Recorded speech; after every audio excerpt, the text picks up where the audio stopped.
lead anchor Connor Kaufman, and your co-host Dusty Hollos. In sports, Kolten, more. And this is your KMDC News at 6. Good evening, I'm Dustin Paulos. And I'm Connor Kaufman, and this is your local KMDC News at 6 o'clock. A local school district has taken a step towards the future by merging education and technology with the integration of iPads into elementary and middle schools. Each student was assigned their own individual iPad, which has become their primary learning tool, whether that means doing homework or even reading a textbook. Joining us this evening to give us a more in-depth look at the iPads is the school's local school board member, Mr. Wes Clark. Thanks for joining us, Mr. Clark. Thank you, guys. Glad to be here. Mr. Clark, as a school board member, what were the deciding factors behind giving the students iPads in elementary and middle schools? We think the iPad gives everybody, it's a great tool and gives kids the opportunity to be successful in the future by giving everybody the same type of access to the same materials and everything that's out there. Okay. And what were some of the pros and cons of having iPads in the learning environment? A lot of the pros of the iPad is it keeps kids very organized, helps them with schoolwork when they're gone. They can email their work in, gives them access to the teacher a whole lot more, almost 24/7 if teachers will allow it as far as the email goes. But those are the pros. The cons are we had to get rid of games. We had to get rid of some things that take kids' attentions away from their teachers and from the classroom. Doesn't really sound like a con to me.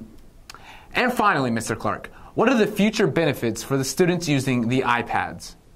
We have to prepare our kids to be successful in the world that's coming, not the world that's in the past. So that is what I think is probably the most beneficial thing of the iPad to the students is they are being prepared for later in life with the technology that's going to be in front of them. Thanks again, Mr. Clark. It was a pleasure having you. Thank you, guys. Thanks for having me. Wow, that school board is really taking a new approach on education. Oh, that's just like how Stuart Scott takes a new approach on sportscasting. And here's Kolten with more on that. Stuart Scott was known as one of the most enthusiastic and strong voices in sports. He's known for coining phrases such as cool as the other side of the pillow. He had two daughters, a 19-year-old named Taylor and a 15-year-old named Sydney. He was diagnosed with cancer in 2007, and with a long, hard fight until this month, he really won the fight because of the way he saw it. Stuart Scott said, "When you die, you don't lose to cancer. You beat cancer by how you live, why you live, and in the manner which you live." He was honored for his courage by winning the Jimmy V Award in 2014.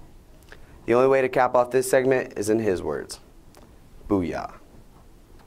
He was truly inspirational, which leads right into our next inspiration, the Believe It Foundation. We asked the founder of the Believe It Foundation, Andrew McAllister, whom himself has battled cerebral palsy his whole life, what his mission is. To enrich the lives of physically challenged children through the inclusion of activities and experiences with typical children. This year, the Believe It Foundation began the process of providing college scholarships for physically challenged campers. We asked Andrew why he thought this was important.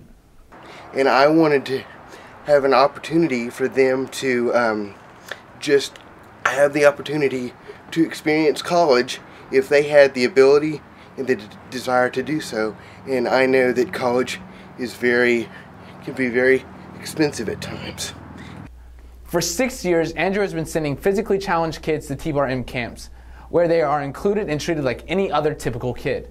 Andrew was inspired to give physically challenged kids this opportunity after his personal experience at T-Bar-M as a camper. Was included in the cabins, spent the night in the cabins, and really felt was a part of all the activities. And really that changed my life to really prove to me that I had a larger purpose in life. He has and will continue to fulfill that larger purpose. Well, that's all we have for tonight, folks. Thanks for tuning in. This has been your KMDC News at 6 o'clock. Good night.